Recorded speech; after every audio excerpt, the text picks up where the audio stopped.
Hello guys, welcome back to Mighty Race Garage. Mr. Roper is complete, so let's get to it.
Alright guys, I've had the opportunity this year to max out one of the rules that's on the build-off. Rule number 3, and it states, the vehicle should be powered by a small engine typically used in outdoor power equipment. The following characteristics: 1 to 3 cylinders, either 2-stroke or 4-stroke, running gasoline or diesel. I have a 3-cylinder diesel engine in Mr. Roper. So, what makes my build complete?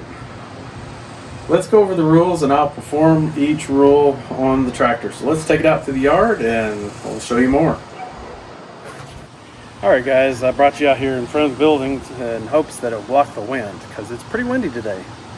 I'm going to read off these rules from my piece of paper I've got here. And it's rule number 7 that has the completion details of the build-off. So I'm going to go over each one of these.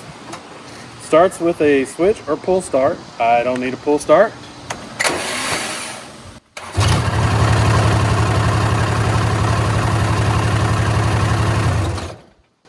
As you can tell there, it started with the ignition switch and also was able to kill it with the ignition switch without touching the engine whatsoever.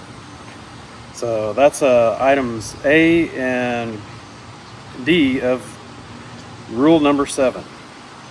The next is it operates and moves under its own power. I'll show you that in just a second. Equipped with a remotely operated throttle. I'll show you that in a second. I already showed you that it kills. Equipped with and installed with a functional braking system. I'll show you that in a second. And equipped with installed and functional steering. So let's get to it.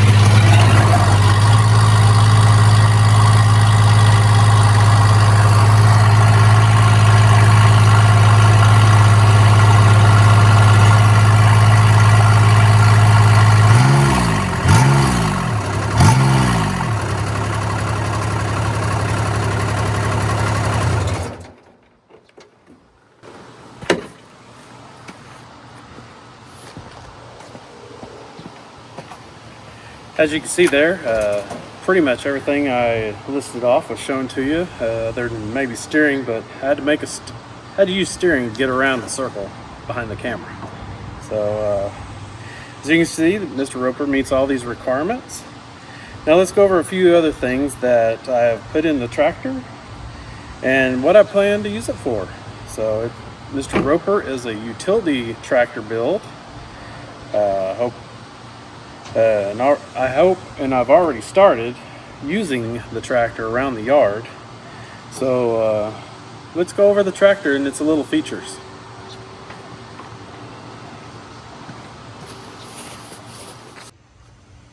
All right, guys, let's start in the front. It's where all the excitement is. So I've installed a 7-inch nightlight LED bar, or it's a small one. That's so I can spotlight things if I need to in the night. I've also upgraded the headlights to LED equivalents to the bulbs that go in it. I've upgraded steering and the Heim joints.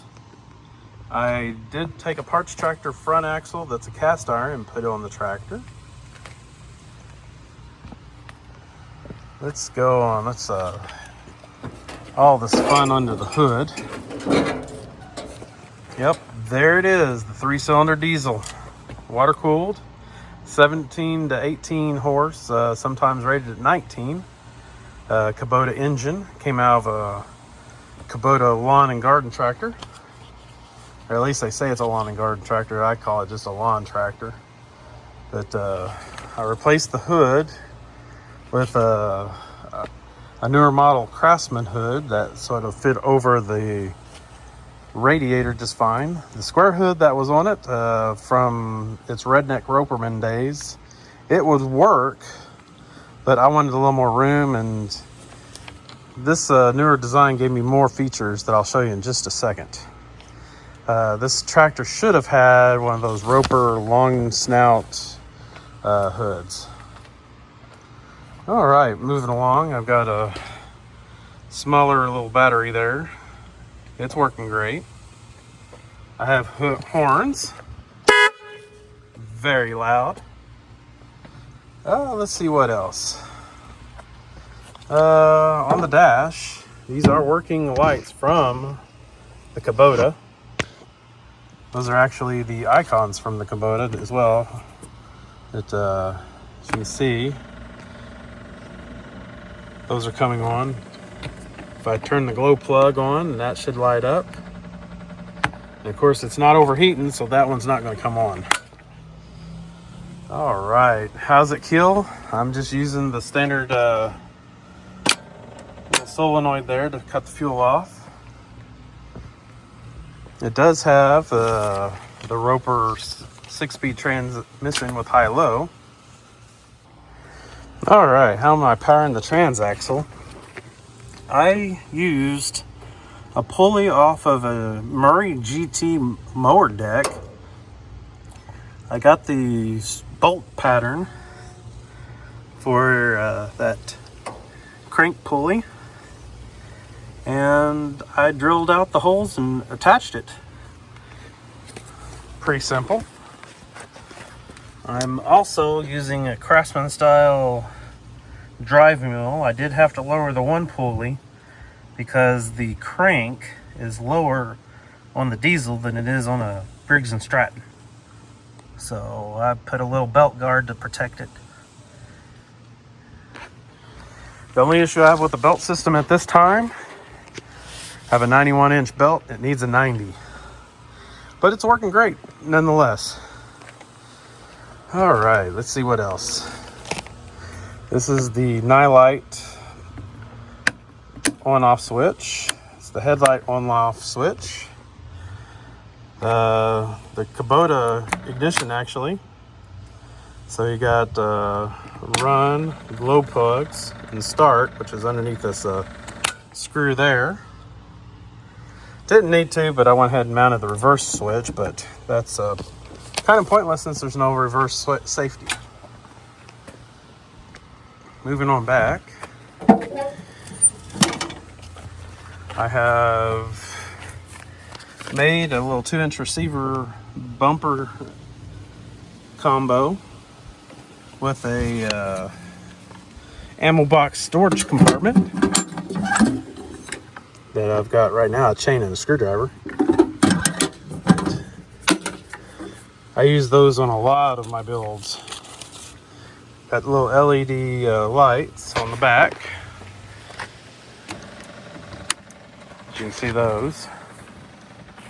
And as I was mentioning up here, I've really replaced with a LED counterpart on the front. And there's the LED light bar. It's pretty bright. All right, this is the last little feature I added to the tractor. It's a little basket carrier. It works pretty good. I've stood on it, sat on it. Makes a great bench. And there's my ball for pulling that flatbed trailer over there around. I also installed LED lights back here too that are wired in with the backlights with a quick disconnect. So if I should ever take this off, I won't have to rewire the back end. But there it is. There's Mr. Roper. So let's showcase some of the things it does.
Alright guys, I hope you enjoyed the Mr. Roper build. I've enjoyed building it. Check out the other contestants on the All-Terrain Lawn Tractor Forum build-off, ATLTF.com. I'll include some links down in the description to the build-off section and to the build-off thread for Mr. Roper. So, hope you enjoy and please vote for me. Thank you.